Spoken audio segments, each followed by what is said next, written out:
Town, Detroit, recording live. Prepare yourself for a hoppy drive. If you're chilling at home, pop that crowler and just kick back for the next 2 hours. It's the end of the week, so here's to the weekend. It's Better on Draft with Rob, Matt, Nick, and Ken. And we are live, episode number 223, Better on Draft podcast. And this is a great day, a great show. Yesterday, we actually got to interview Representative Wenzel, which will be episode 223.5. So make sure you check that out so you can hear a little bit more about all the new crazy laws that are coming into Michigan. But starting off with the show, I am going to start off myself. Usually I pass it off to one of these other guys. So I do have talked to Jonathan Cole and made sure I got myself a little Bumble bee water. Is what they call it, Bumblebee water. So their take on a seltzer, definitely not as keto as I look at this, and it says added sugars 10, but I guess I should have realized that when there was honey in there. And I also have an Oberon and an Oberon. So you'll realize why we have those Oberons here in just a second. But Dan, since you're the one that said the oh boy, I'll let you go next. How are you and what are you drinking? I'm doing good, enjoying the 110-degree weather. I'm pulling a Nick. I know he's not here, so I thought I'd pull his move for him. So I'm double fisting. I got a really good one here, though. I've got a mint condition from Bottle Logic. It's basically, if you like mint chocolate chip ice cream, it's mint chocolate chip ice cream in a can. Pretty damn good. I don't think you guys can get it out there, but if you ever can find it, it's definitely worth a try.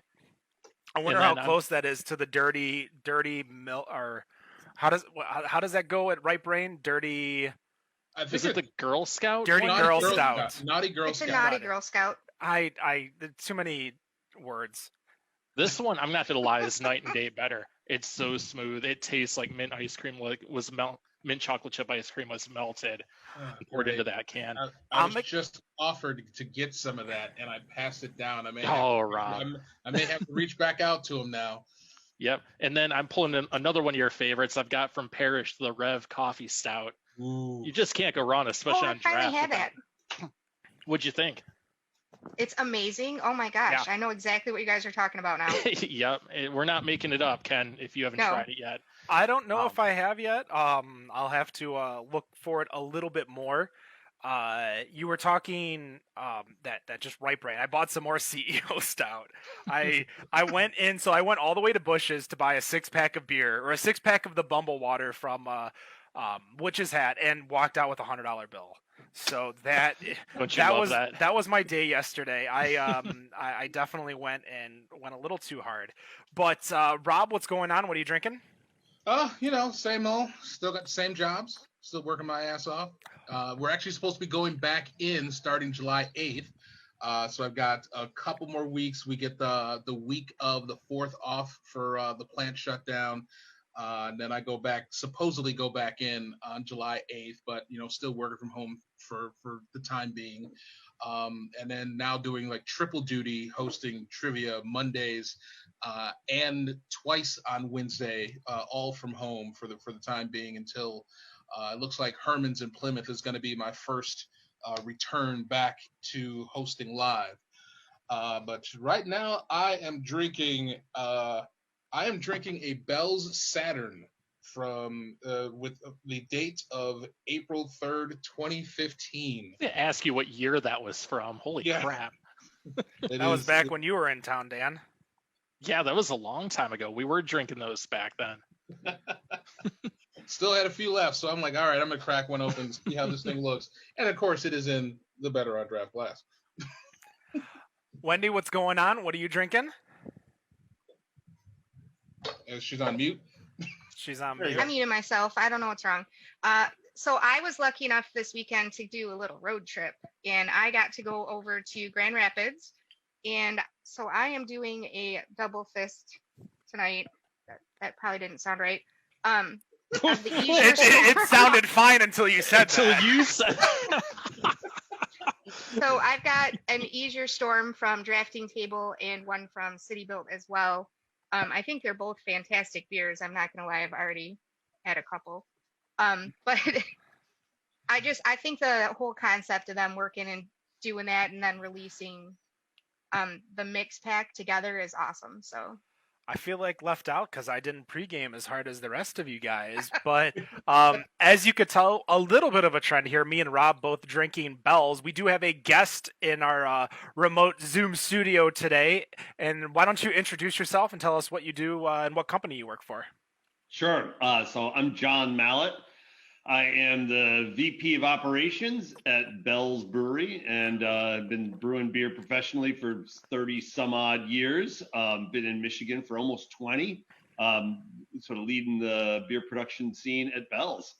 I love my job. I work with great people. We make great beer. I don't know. I just love what I do. All right, and that's the interview. Thanks so much for coming. No, Thanks for coming out. Great time.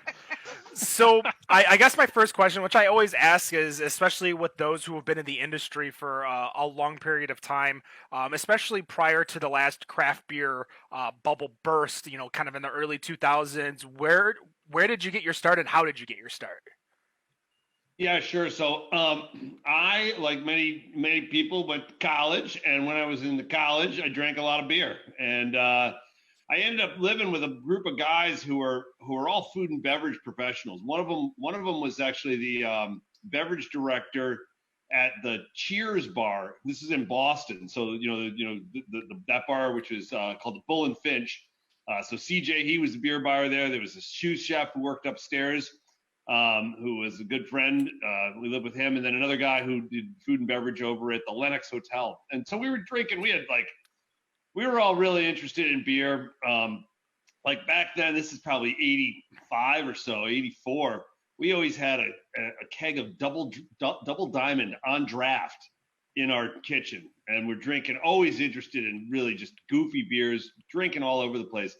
And this is about the time that the very first breweries started to open up, the craft breweries started to open up in Boston.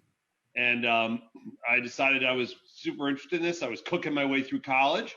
And I went to one of those breweries. I got a job there as a sous chef. And then when a position in the brewery opened up, I said, I'll take that. They said, well, you're not really going to take that because you'll make half of what you're making now. I said, no, I'd like to do that. So I went in there and started washing bottles. And within a month, I got hired because the head brewer had left. The assistant brewer took on the job of the head brewer. And within a month, he decided he was leaving. And so all of a sudden, it's myself and another guy who are running the brewery 1 month in like 1986. And it was pretty crazy. So that was a place called Commonwealth Brewery, Commonwealth, as they would say there, right next to the Boston Garden, home of the Celtics and the Bruins. All your sports teams there. And I was there for a number of years, and then I went on to go to Siebel Institute in Chicago, which was my first time with any significant time spent in the Midwest. And while I was at Siebel, I remember I was drinking Bell's Amber. It was always pretty interesting beer. From there, I went on to Washington, D.C. I ran a fantastic brewery there, kind of clear quality leader in the Mid-Atlantic. Started a company that built breweries, did a ton of work all over the country, really interesting projects, very specialized. And then from there, Larry Bell called me up one day and said, Mallett, I'm building a new brewery and you're going to build it for me. So I had known Larry for a while. He's quite a character. We really enjoyed each other's company back then and still do today. And so I came to Kalamazoo to build a brewery and ended up staying for now going on 20 years. So that's kind of my brewing history in a nutshell in terms of where I've been working. So when did you leave the brew house, or are you still hopping in every once in a while to make a special John Mallett beer that everyone can get a chance to taste? So usually when I get a chance to brew beer, it's like out of the country. And I say that because, we've got fantastic brewers at Bell's, very organized, codified SOPs and the way we do things. We've got a big crew. I don't add value there. There are people who know what they're doing much more than I am in terms of running the brew house day to day. I will tell you that I do get a chance to go, and do some fantastic guest brewing, different places, writing formulation and all that. Certainly, we're, like Friday's a great day. Today's Friday. Friday's a great day because that's the day that we get together at Bell's in the afternoon. We have a group called the BBT, or the Brewing Brain Trust. And this is really like all the super smart, long-term brewing manager folks, quality and brewing manager folks who manage this stuff, who manage sort of quality manifest at Bell's. And I think that's really where we're pulling levers and really doing great stuff. I will tell you that nobody in that BBT is in making brews in the brew house much. However, we're all pretty smart people. Everybody could certainly do that. With the brain trust, have you guys had any happy accidents that turn into like a major release, or a release that you weren't expecting to do, but in turn like, oh wow, this is great. It might not have been what we were shooting for, but we could do that again. Oh yeah, I mean, you have stuff like, things that have happened at Bell's. Like I remember one point we had a batch of Too Hearted that was going through, and it got the wrong hop thrown in it. And it's, Too Hearted's 100% Centennial. And so you think, oh, maybe we could blend this away. And I'm like, well, what blend percentage gets you to 100%? How much beer do you have to put in there to make it 100%? And the answer is there can't be. So we end up with this beer that starts out, with a different hop, and it's pretty good. Turns out pretty well. Like we ended up doing some dry hopping on it, kind of move it around. And of course, as soon as that starts happening, everything's changing. And I really think of beer formulation and beer creation as an iterative process where you're making constant small changes and dialing the thing in, zooming in closer and closer to it. And so I'd love to point to a beer where that's happened, but there's been a bunch of beers where that's happened. Before I pass it off to one of my co-hosts, I do have one personal question that I think you might be the perfect man to answer. I do not like Too Hearted. I'm not an IPA fan. It's perfectly, it's just what it is. I actually like Centennial from Founders. Okay. Why does that happen when Centennial from Founders is a full Centennial hopped beer? Yep. I'm not an IPA fan. Like, how? Where's my disconnect? What am I missing? What's the difference? I'll tell you, I do drink some Founders beers, and the folks up at Founders, they're the brewing staff there. We work on a lot of projects together, industry wide. I don't drink a lot of Centennial, so I wish I could tell you like here's the flavor that Centennial has that Too Hearted doesn't, or vice versa. So I can't really speak to that. I will tell you though that there's like the way that Founders, the sort of like where they want to select their Centennial hops and where we want to select our Centennial hops, not geographically, but within the harvest window. I think it's a little bit different. I don't know that, but I think that's the case. So it might have something to do with the maturity of the hop that's there. It could be brewing practice. It could be I'm not sure exactly what Centennial comes in at gravity-wise, but it could be something like that.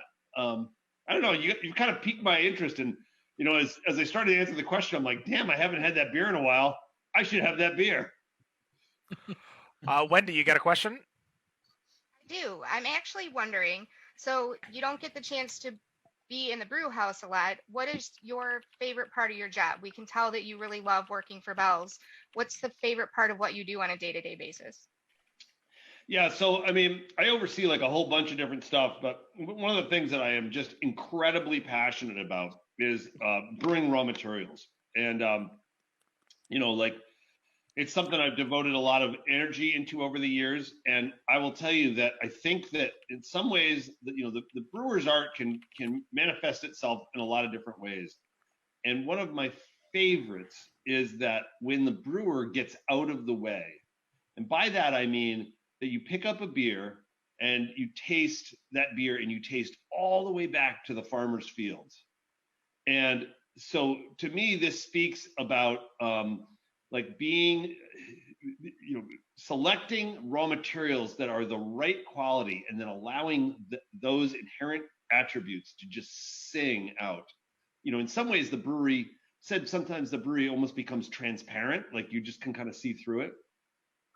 I'll tell you that, there are beers that I drink from Germany, or you could give me this beer and I'd say that this malt, the malt for this beer came from a humid continental area because of the very subtle flavor cues that are in there. Things like a almost grape knee-high like character that sits inside a malt.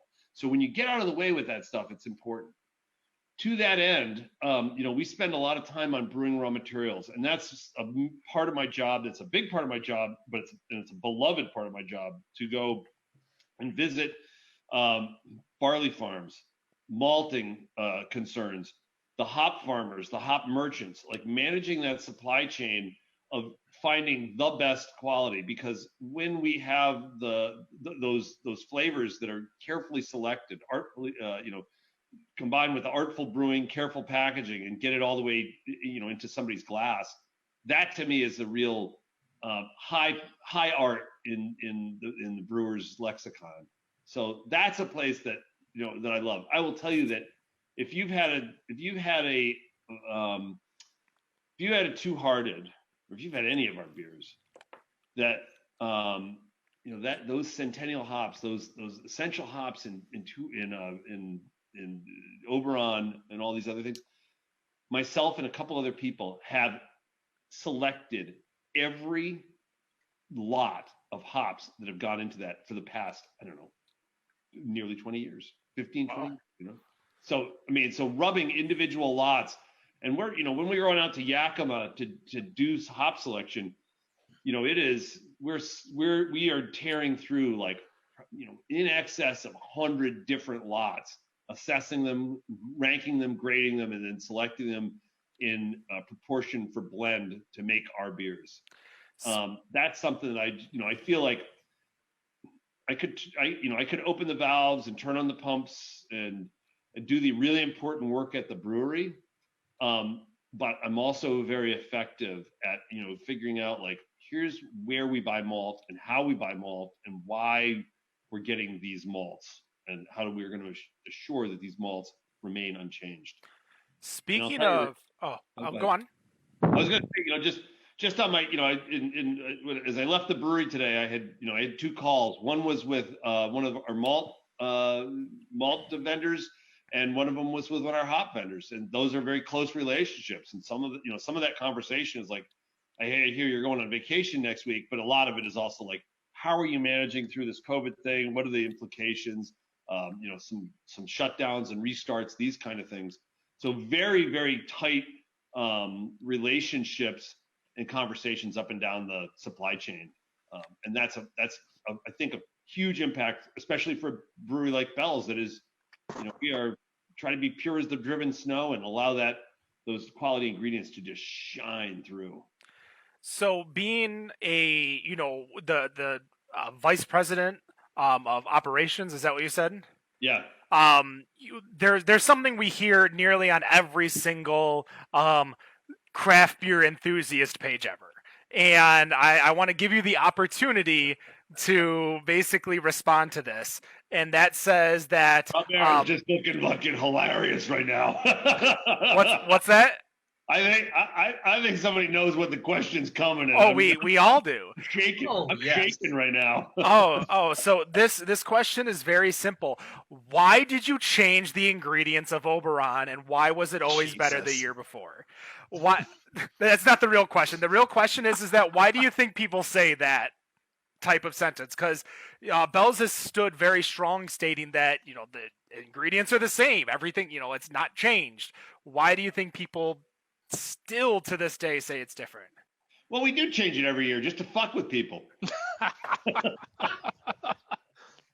No. I mean, I love. The great comment is like, this year's batch of Oberon. Like, yes, we make one batch of Oberon.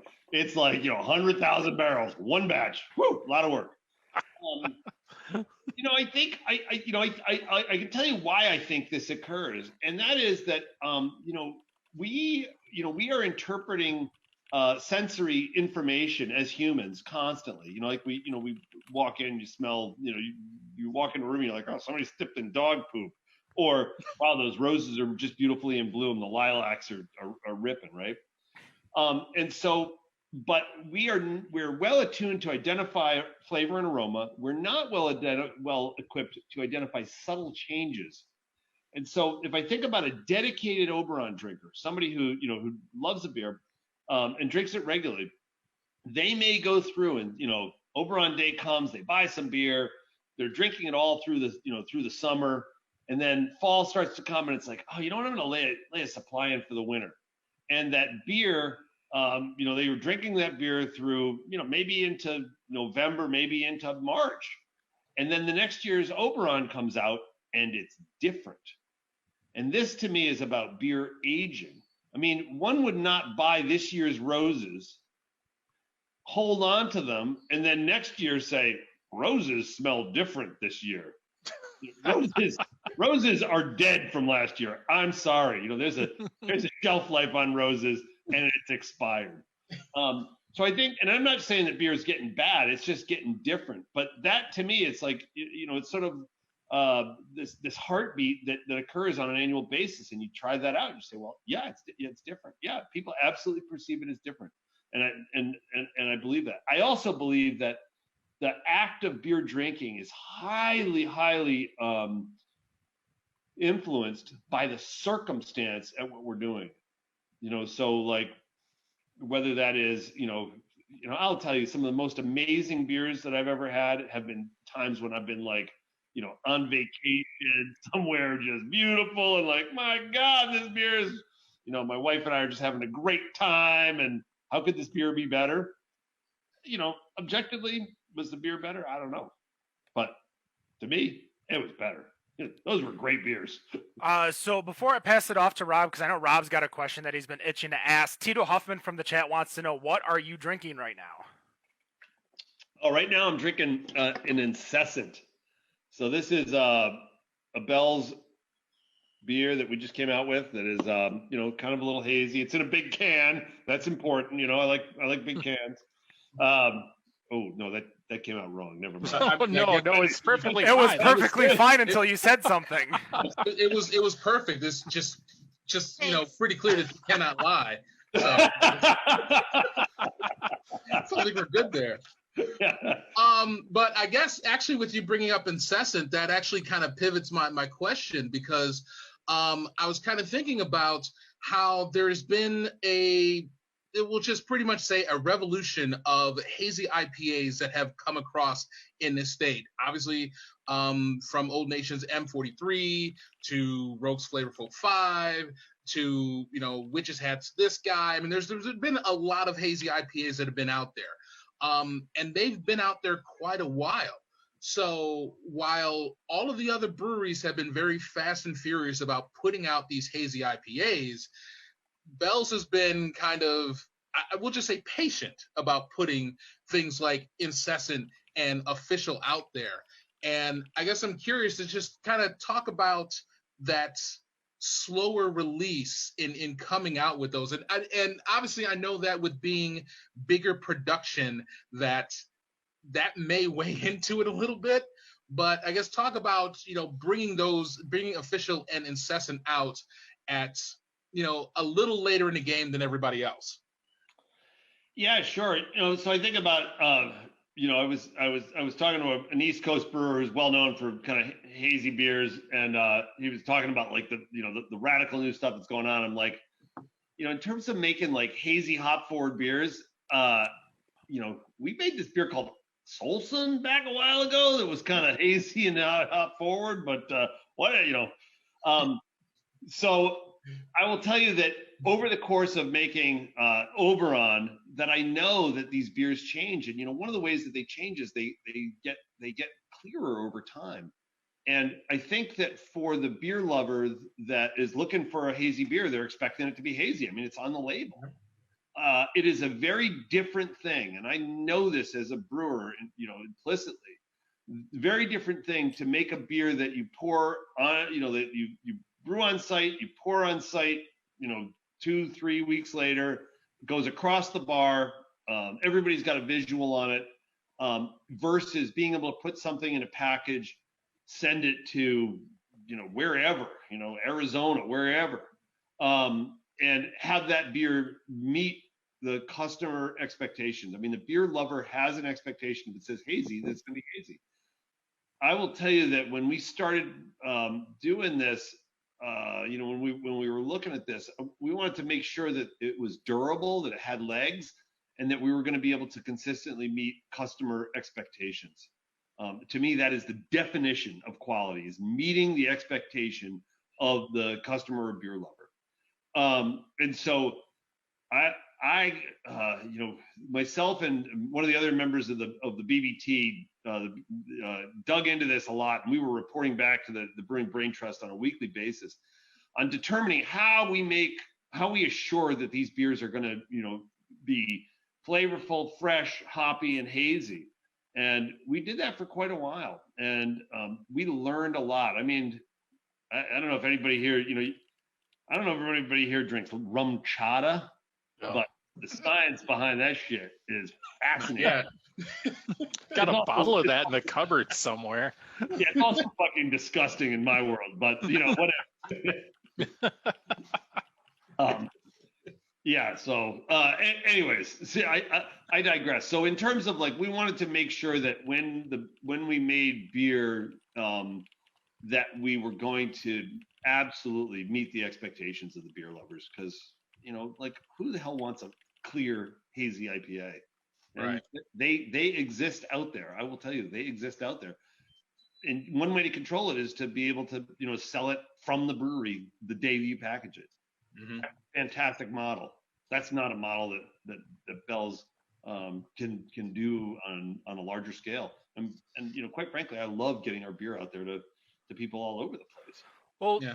Speaking of all over the place, we have someone who lives somewhere else, and that's Arizona. Yep. Dan, I'm glad you mentioned that. What's the before I let you chat with Mr. Mallett over here? What's the heat index? There we go. There's a nice word. The heat index on people and how much they like Bell's out there or not like. There's not a lot of Bell's out here. We get the Two-Hearted. We get Bell's Brown. You got Bell's Brown. That's all you need. Well, maybe. We don't get Amber, which is actually kind of disappointing. It's the one I would actually grab on a regular basis if I could find it. We get the Lighthearted, but other than that, you don't really see too much Bell's out here. You see a lot of other Michigan beers. You see Founders. You see things like M43 out here, things like that. But unfortunately, no Bell's as far as outside of those two or three. All right. Just kind of disappointing. Arizona. Yeah.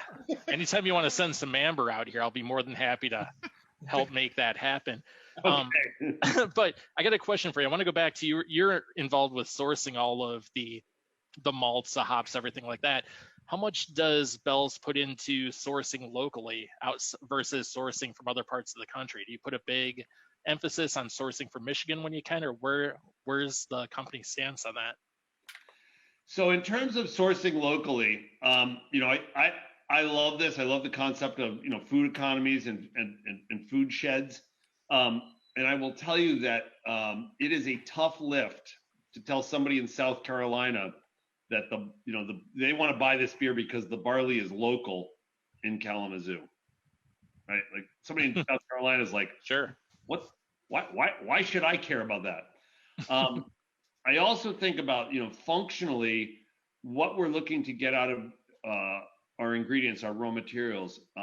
We're drilled in pretty tight, and I'll tell you that right now I've alluded to a little bit. I'm interested in raw materials.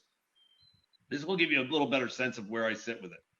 So there's a group called the American Malting Barley Association, and they are the group that sort of stewards the research dollars and determines what barley varieties are going to be acceptable for malting in the United States. Bell's has been involved with that organization for a long time. Currently, I'm the chairperson of that organization. It's another group called the Hop Quality Group. That group is composed of fantastic hop-focused breweries. I believe right now there are 42 of us. I'm president of that. I've been president of it since the inception and founding. I look at what local looks like, and in some ways, all of our ingredients are local in that we buy nothing from Mars, Jupiter, Alpha Centauri, right out. We're all right here. I will also tell you that, Bell's bought a barley farm. We bought a farm years ago. in sort of central Michigan, and we grew barley. And we were interested in doing that for a couple reasons. One of which because we wanted we have a great degree of interest in farming and understanding it and supporting it. And I'll tell you, barley farming is freaking hard. It's really hard. And we learned that, like multiple times, like, slammed our hand in the door time after time after time, it seemed like. And so I've got a lot of respect and, knowledge gained from, I guess I call it wisdom, right? When you get the knowledge from bad experience. Yeah. So, are we involved with local farms? Absolutely. I think about some of the local hop concerns and local barley and malting concerns. Absolutely, we're involved, but it's not something we are leading with. I'll tell you, if you're drinking too hard, there's local hops in that. Oh. Good to know. Rob? All right. I did have another one as I'm sitting here drinking, a roughly 5-year-old bottle of Bell's beer. Although, to be fair, I mean, like 2 years ago when I had one of these, everything just felt like it was all falling apart, and I just really was not sure what I was going to expect when I opened this. And a 3-second reminder what you're drinking again. I am drinking a Bell's Saturn from the Planet series, which of course came out a few years ago. We'll say it. Should I go half a decade ago? Should I run downstairs and grab one and join you? I mean, if you want to during the break, you sure can. I mean, and actually, like I said, right now, I can still taste the barrel. But I think when I first got this, it was more barrel forward than it was barley wine. And now it feels like the barley wine has really taken over. And I am a huge fan of barley wine. So this is definitely has always been up my alley. It has kind of loosened a little bit. So it's not as potent and like have that kick that I'm used to. Yeah. But the one thing I was thinking of is that obviously with the Planet series, it was your set of beers that was inspired by the Planet. So a orchestral piece by Gustav Holst, and then now you have the Leaves of Grass, which is inspired by poems for Walt Whitman. Where does that inspiration come from to make beers to be inspired by these things? It is 100% from the very fertile mind of Larry Bell. Larry is very well read. He's super creative. He's intensely beer focused. And, when he pulls these things together, like, here's the thing I've been thinking about. By the way, he's been talking to us about another project that's overwhelming in scope and really cool. But to say, like, here's what I'm thinking, and this one, tastes like this. It's got these elements. It needs this much, smoke malt, whatever, wherever he's going with it, and bringing those things to life is really super interesting. We've got one of the people I have the honor of working with is just an incredibly talented formulating brewer. And for him to be able to take these and to drive them to success really shows a mastery of the brewing art. But absolutely, the genesis of these and the intent comes from Larry. I mean, I am definitely as there's people that probably don't know that I am a person who does like to listen to a bit of classical. And from Carmina Burana to the Planets to like a lot of different suites. And one of those things that some of the people in the beer world were basically saying was you should get the whole set and then drink the whole set while listening to the Planets at the same time. There you go. Obviously I have the whole set, but I have not done that yet. And obviously we're talking about beers that are 5 and almost 6 years old, so they may not actually have the flavor intense that is going to go with the sweet. But that Saturn's already kicking in at 11.5 too, Yeah, so you're going to be on your ass by the end of it. Who are you talking to? And I'm gonna guess that Mars, the hops on Mars may have faded just a titch over time. A tad. And that's the part that I worry about, because Mars, like the bringer of Mars, that is like my favorite portion of the whole suite. Yeah. So it's like I don't want that beer to fail in that portion of the suite. But maybe Mars is being brought on Mars's shield. Yeah, true.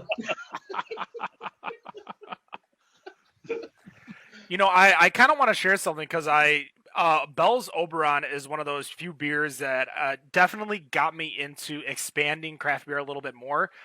Dan and I could talk about all the time how we used to go to a bar in Royal Oak, and we would buy on $2 Tuesdays. We would get 2 bottles of Bell's Amber, then $2, 2 bottles of Two Hearted, then 2 bottles of Amber, and 2 bottles of $16 in a night, and we have 8 Bell's beers, and we're crushing it. Yeah, but I mean, what was that? I was going to say that, with Bell's Oberon, though, there was, I always tell the story because it means a lot to me, is that there was a local craft beer store that had just opened up, and the first time I went there was Oberon Day, and that was Zatouna Liquor over in Rochester Hills, just south of M59 on Rochester Road. And for a good 10 years straight on Oberon Day, I showed up to Zatouna Liquor, and this was the first year I missed it because of the whole, between COVID and me moving to Ypsilanti. So Ypsilanti to Rochester is a little bit of a hike. So how are you guys handling the COVID? Because obviously Eccentric Cafe's closed. You guys are doing still gangbusters in regards to distro, but what have you guys had to change with all of these changes? Oh, fucking what haven't we changed? It's just right.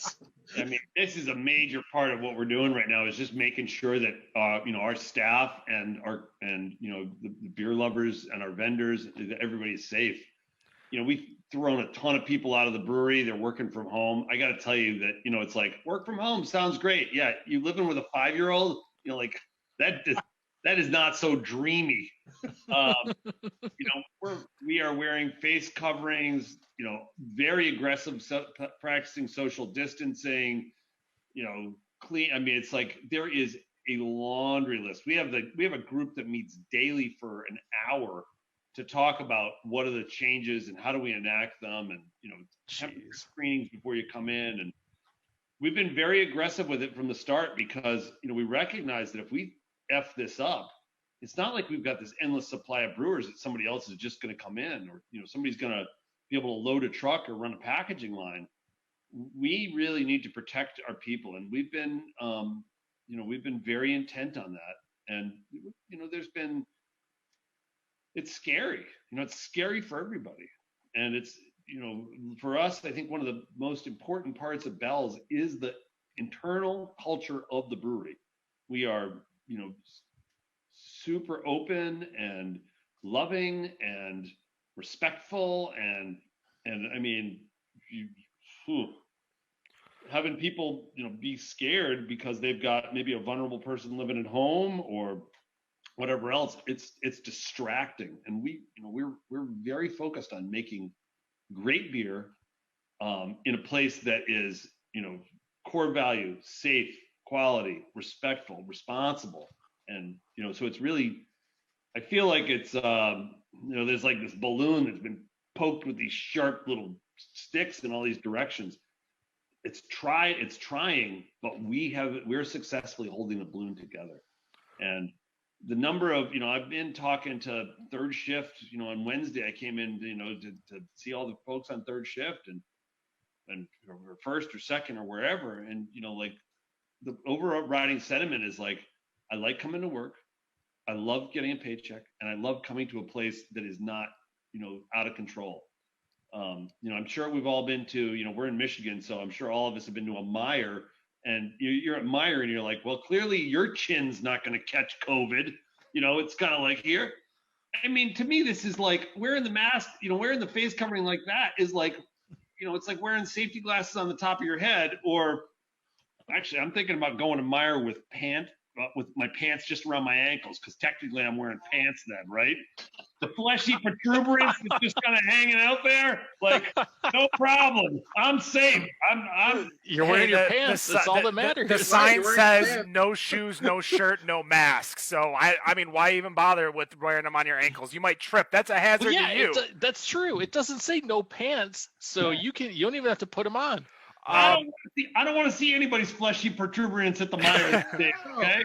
No, the masks that are not covering the nose is like just like you look at it and like seriously, dude, it I does see it all the look like time too. You're It makes basically no wearing sense. your pants. Like Yeah. this all look like. Yeah. Can I help? Yeah. Yeah. I got my mask. You're like, put your mask on. Hey, oh, no, sorry, it's our family show. What is happening? I was gonna, after the whole COVID thing, I had a question about levity, but we fucking went so far past levity. I want to know, minus Bell's beer, when I open up your fridge, what am I gonna see, beer wise? All right, so right now inside my fridge, one of my kids goes to college out in Colorado, and he got ripped back from there, and we had to go back and clean out his dorm room sort of last minute. He's in Fort Collins. So while I was there, we went from Kalamazoo to Fort Collins, and we were back home 45 hours later. Did you drive? You drove that? Wow. Yeah. Dang. Yeah, it was. Wow. It was quite a shot. But while I was there, I had the opportunity to social distance inside of a parking lot, and my great buddies over at Odell's. We did like a little prisoner exchange of beer.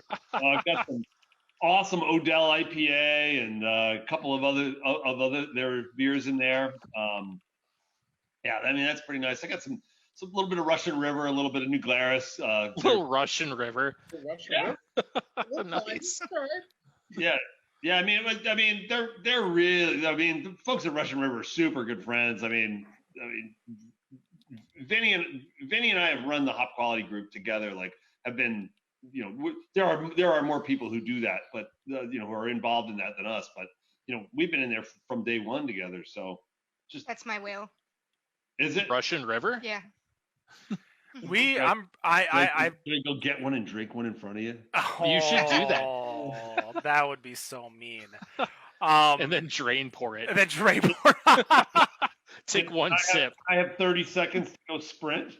Yeah, go for it. Go for it. While he's sprinting over there, let's cover all of our bases. Don't forget to go check out North Center Brewing over in Northville, Michigan. I think this first segment's going to run a little longer, which is perfectly fine. We're having a great time here with John. But go check out North Center Brewing, Northville, Michigan, south of Baseline Road. They are open. So you can go inside, make sure you're social distancing. It might be best to call ahead to make sure there are seats available. Don't pull in Arizona, though. Don't pull in Arizona. Don't cause the Armageddon to happen. But I mean, that's when Ben Affleck shows up and wants to marry Liv Tyler, and Bruce Willis kills himself. Sacrifices. Come on now. All right, so John's back. What do you got? I feel like he went and grabbed Happy Hops IPA from Russian River. I don't even know what that is. Nice. I was saying, you know that beer? It's a Pliny. I do. Yeah. An old Geyer Brothers was an old Santa Rosa brewery, and they kind of resurrected one of the beers, and that's it's a nice beer. So we have a question that's kind of been lingering, so I will ask it as it's been as you're working on your are you mixing it the bush with it?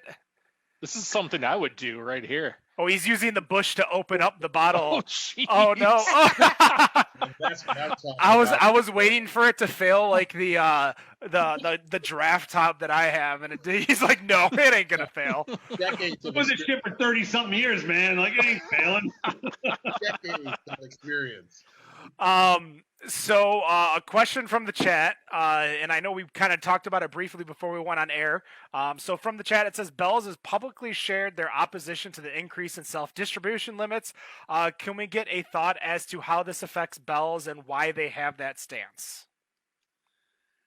Yeah, so like I'm like the production guy. Like I'm all about beer and beer quality. This is on the distribution side. My avid co-conspirator Matt Moberly, he would know a lot more about this. He's VP of sales and marketing. I will also tell you that Larry Bell is very intently involved. I think that we at Bell's have worked with our distributor partners for a long time, and we were successful and have been successful, continue to be successful under, sort of like in the existing paradigm of distribution. I think that distribution adds incredible value. Like those, they are our partners. In terms of the like why we would oppose that or not, that's not a question for me. Like I don't know that. And it's not one that I'm like, I got enough stuff on my plate. I don't need to go there. So, do we know any of your beers? Anything that you've created within your 20 years at Bell's? I think all of our beers are sort of iterative and communities. And I think about this from the, when you look at the summation of the beer, it is, raw material selection. It is equipment design, procedural development, the formulation of it, this much of this much of that. What's the fermentation what are the fermentation characteristics? So temperatures and times and how the beer is treated. How do we actually get it in the package and what package are we putting it in? And these are all sort of like individual pieces that need to come together to make a beer. So in some ways, like we could write a recipe and say you put this much of this in and that much of that in, and I could make vastly different beers if that was the only piece I had. If that was the only piece of information that I had, I could take that and make very, very different beers. I mean, like you're drinking this. We're talking about the series there, and the time that's in package super affects the flavor of the beer. Right. So is that part of the formulation? Like until you. So is there one that you're most proud of being a part of? I would say, if I was going to say something, I'd say Two Hearted. Absolutely. I mean, that beer has shifted, like when in the initial place that beer started and how we refined it. And some of that is that there was this big target, like all of this Two Hearted could be anywhere in here. And we refined that, and like everything from the way that we are, the malting partners that we're using, and the percentages of those specific malts that we're using, and how we drive those malts. To me, this is the brewer's high art, is to be able to have control of that. And I'll tell you that, if you're brewing a recipe that says use 10 pounds of pale ale malt, that's interesting. But I think far more interesting would be to say, use 5 pounds of malt the barley has been sourced of this variety from these regions, and that it's treated in the malt house in these ways. Like, here are the drying conditions, that, how much is pushed. And it even, the variation year to year in that barley supply. So how are we going to react to that to make sure that we have something consistent in color, in flavor, in extract? These are the things that I think really define, to me, great beer is consistent beer. And to be able to have the mastery of that, to be able to hit that time after time, is really important for me. So again, that's not the work of like a person. I mean, you could be a person doing that in a small, in a very small brewery where you individually are doing every single thing. But that's not, to me, that would be interesting, but it would be it's not as big a challenge. And I like challenges.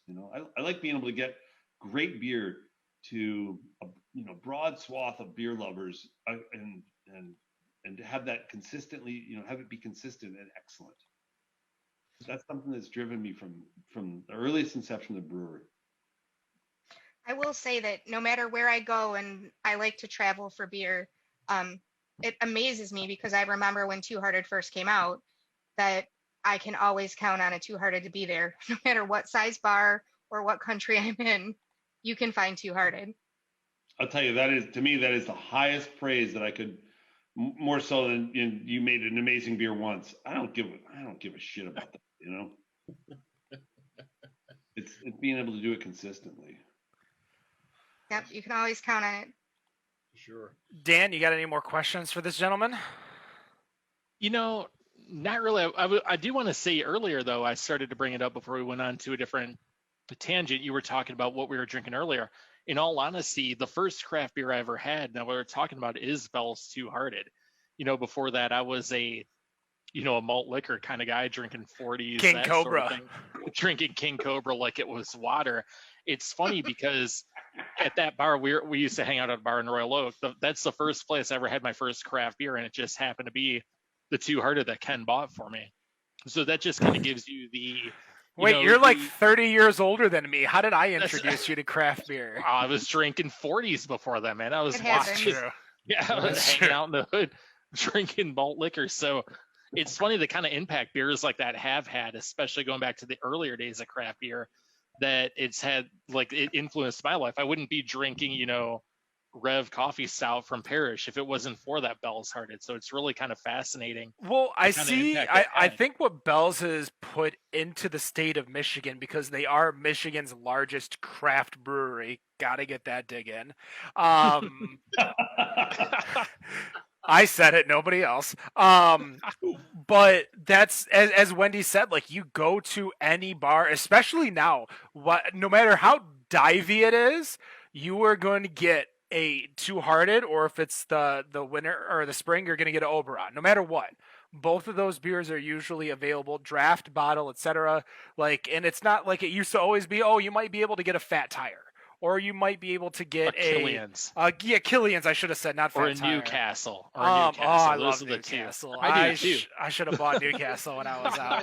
That would basically be the stuff that I would get in the bars, with it being, Killian's and Newcastle. Yep. But like my first Bell's beer was courtesy of my brother. It was the oatmeal stout, and it was back in the day when it was just simply the white label that Yep. said oatmeal stout on it. like 2003 or something, yeah. Way back, for sure. What do you want to see yourself doing 5 years from now? Do you still want to see yourself at Bell's? Do you want, like, what do you see yourself doing in 5 years? This is like a terrible interview question. I'm interviewing you for a job. Where do you see yourself? No, but you've been in the industry for a decent amount of time. When do you feel like you're going to be hanging it up sometime soon and just living off of everybody? No, okay. No, absolutely not. I mean, I love what I do. I've loved what I've done my whole career. I think that's an incredible gift to have that opportunity to have a job that I'm excited to go to every day. I'll tell you, my job is different today than I thought it was going to be in January. But it's still exciting, and it's still great to be able to make sure that we're getting great beer out to people who are kind of needing it at this time of in these super crazy times. I've always had a really strong attraction to education. My whole family are sort of university level educators, and was the black sheep to go into something where you made something. And so that education piece has been very important my whole time. I'll tell you, there's nothing better for me than educating a young brewer, teaching about quality or something else. And I've had that opportunity. I taught at Siebel for 25 years. And that's been fantastic, to be able to influence the development of the beer culture, the overall quality of beer that we make in the United States, for that time. It is my absolute hope that I continue to do that. I work with an incredibly talented group at Bell's, and I look to support that group for as long as I'm useful there. And are you guys still you're still partnering with Kalamazoo Valley and Western Michigan? Is that still going on? Yeah, so to a little background on that. So Kalamazoo Valley Community College and Western Michigan have a kind of a joint brewing program. We developed a internship through that in partnership with them, where one of their students would come in annually and be paid to come to Bell's for a year and to learn and to do some project work and to work in brewing. And this year we've suspended that because of the COVID stuff. Absolutely, our intention is to have that back, and we've got a bunch of people who've gone through that internship program. We were actually pulling one person internally at Bell's and one person externally from KVCC, and in many cases, people were both at Bell's and going through that program, and great. But we were bringing sort of two people into the program every year through that, and really giving them a holistic sense of how the whole brewery works. That's very important to understand that, that although you may master your area, there's an area upstream and downstream and next to you supporting it. So yeah, I'm super psyched about that program. That's a solid program, and I absolutely love supporting it. So we are wrapping up, but I kind of want to give everyone a final chance to ask any more questions. So I'm going to start off with Dan. I'm going to actually go run. This little fridge right here is filled with beer. So I am going to go grab an Oberon while Dan asks this question. All right. So I know you're not really into brewing anymore. It's been a while. But what style of beer would you bring to Bell's if you had a chance to go in and start brewing whatever you wanted as of right now? What would it be? Oh, well, I mean, in terms of not being involved with, I absolutely am involved with what we're doing and how we're doing and all this. I'll tell you, really, what's a lot of interest to me right now is Kvike. We're playing with that and playing with some. I'm interested in stressing those yeasts in a different way to try and drive some additional flavors out of them. I think they're very interesting. We have, at Bell's, we've got the analytical resources, the GC, the GCMS, the HPLC, the ICP, all of these things to be able to really dive in and understand it. So that's what I'm kind of interested in that. I'm quite curious, Does that answer your question, Dan? It does. What's the style you would pull up though? What if you could brew something right now? If you could decide, hey, we're going to do this as of right now, just unilaterally, what would it be? Bell's Three-Hearted. Three-Hearted. Yeah. Three eyes. I do have that. I do have that ability, and I do play in that. And we pop stuff out through our pub all the time. That's super interesting. So, I'm not going to show all the cards, man. You're asking me what's the next great thing? What's the secret project you're working on? It's going to be that's fair. That's fair. Can you tell us the boiling times and? Here, allow me to tell you, it's a beer that's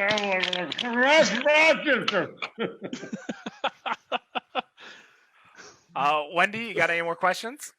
Yeah. So mine isn't exactly about the beer. It's more about the culture of Bell's. Yeah. So one of my favorite events in the entire world is Eccentric Day. So I'm just wondering, one, do you attend this Eccentric Day? And what is one of the favorite costumes you've seen?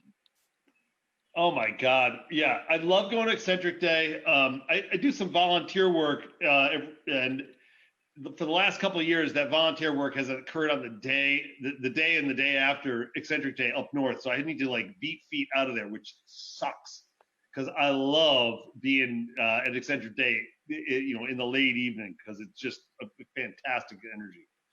In terms of some of the my favorite stuff, there's a woman who shows up every year who's just incredibly just coiffed, and I mean she really puts a lot of energy into it.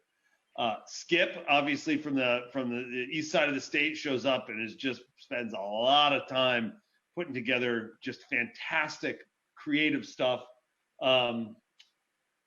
There's another person, this woman who shows up, who for a number of years was showing up with headgear that was based on men's underwear bedazzled, on her hair. I mean, just super stuff. And then there's this guy, Don Jones. A couple of his kids worked for the brewery years ago. He's a retired Kalamazoo teacher. He lives down in New Mexico. And every year he shows up with, always has got a little trinket that he gives away. I have one of those. Yeah. I mean, isn't he just awesome? So, yes. I mean, those are the people. I mean, we got all kinds of fantastic folk that show up, but I mean, those are some of the, the people that I always look for. And I always try and take a picture with them every year because I want to remember them, I want to remember that. Yep. that great day. So, Rob? great question, Wendy. That's a great question. That is absolutely the culture of bells right there. I mean, just get house crazy, super fun, and hopefully we're being responsible. Oh yeah. I guess for myself, I was a little curious about brewery design, and obviously you've worked as brewery design consultant. One of the things I was wondering about, just kind of real quick, some for those that are out there that are looking to build a brewery. Obviously, we've got quite a few licenses that are out there that are still looking to put their brewery on the map, and I guess you can go and find that on mibeermap.com. Yeah. For some of those locations that will be coming forth. But are there some of those do's and don'ts for your brewery setups? Yeah, absolutely. I will tell you that so when I was doing my SAWS work, building breweries, this was about in the late 90s, early 2000s, when the last brewery slump occurred, and all of a sudden there was a lot of breweries that got out of business. And one of the ways that I pivoted my business was I would take breweries out, like the physical equipment out after they had failed. There's an amazing museum in Philadelphia called the Munter Museum, and it's a pathological surgery museum from the 1800s. And this Dr. Munter looked at disease in its final form, and from there, you only need to see like one 28-pound ovarian cyst before you realize, like, oh, this must have grown from something smaller, and oh, this is eventually going to kill them, and maybe if we took it out when it was only 5 pounds, that might be better. And so this sort of like pathology approach is something I got the chance to see in breweries, like when things fuck up. Breweries are dead. How did they die? Well, they kind of fucked up from maybe the owner's doing a bunch of blow, but also like if the beer is just sour and bad. I 100% you said that statement from experience. Yeah. Yeah. Sorry, I had to interrupt because I'm like, that was such a very specific reason that brewery went out of business. I'm like, oh, you know something. We're not going to say anything more, but I just wanted to affirm that that was an actual reason. Oh, yeah. And yeah, not just one either. It's a disease progression that happens there. But, like one of the things I would see is that these breweries that were not able to produce quality beer, in a lot of cases, they were hampered by the equipment. And I will tell you that, one of those places is you build a brewery with a flat floor, you sort of think like, I should have good equipment. And the floor is going to be kind of expensive to slope it. And you know what? I'm just going to have, you know what I'm going to do? I'm going to hire like an $8 an hour guy to come squeegee the floor. The $8 an hour guy who's going to squeegee the floor, he looks back at you from the mirror when you're shaving in the morning, when you're scrubbing your teeth. And that employee is not consistent, I'll tell you. And so you end up with something that's just it's unsustainable. You need to. I really feel like from brewery design, you need to make things so that right is easy, and or as easy as possible. And so that's the piece I would recommend is that Dan Carey from New Glarus and I are we've known each other for a long time. I really enjoy talking to him and vice versa. And the thing we talk about probably more than anything is like brewery floors. It's totally wonky. It shouldn't affect beer quality. We talk a lot about malt too, but that's an important piece. Make sure it's right. That's how you build a lasting and long-standing business, I think. So I know you have your hands full right now, but I am going to institute a challenge once things go back to normal, because I think there is a job for you of a brewing equipment that needs to be released from its building. It is not Copper Hop. I'm talking Etouffee over in Southfield. So if you don't know where Etouffee was above the AMC Southfield off of Telegraph. So this I had no idea that was even up there. Wow. So this brewing equipment was put in, and then the wall was put in. Yeah. So It is a live business now. Who knows if AMC's, or Star Southfield or whatever it's called is going to be in business here in a year. No, But- they're already closing. They closed that one. Like Yeah. closed? Yes, close. It's done. Perfect timing. I tell you what, John, if you can get that brewing equipment out, I would be thoroughly impressed. Because that is one that's been closed for, I could look it up, which we're going to be releasing numbers here soon over on the Better on Draft website. But I'm pretty sure that's been closed for 8 years now, and the brewing equipment's just been sitting there. I'll tell you, I pulled brewing equipment out of some really goofy places. I remember I tore the front off of a National Historic Registered building in West Virginia to pull some really nice German brewing equipment out of a place there and got it all back together again. I will also tell you that I was a younger man then. And that somehow maneuvering a Come shooting. on, you know younger men. You can make them do it. Yeah, exactly. So that's gonna do it. I know. I know your time's valuable. I appreciate you so much for coming in and giving us a call, spending over an hour with us. Jesus. The one request I have, since you guys have so much extra time and you have the chance to lager maybe some more beers, is to make an alt beer. Oh, Ken. They've made one alt beer in 2013. That's all I've seen that I could research on. We have made some other stuff like Baron von Nordlicht. I don't even know what that is, but Oh, now I okay. have to All look right, it well, up a little more. Never mind. We're just gonna pull that right out of there then. I do love the alt beers. I do love the Kolsch beers. The beers of the Upper Rhine, beautiful beers. Yeah, these are pretty tasty, crushable, perfect for summer, right? Exactly. So I expect in maybe a few months we're going to see the Bell's Alt beer here soon. John, thank you so much for coming. We will let you go. To everybody else still on the stream, we are going to talk about the news here in about 10 minutes. We will take a quick break. We'll be right back with the Better on Draft podcast. Thank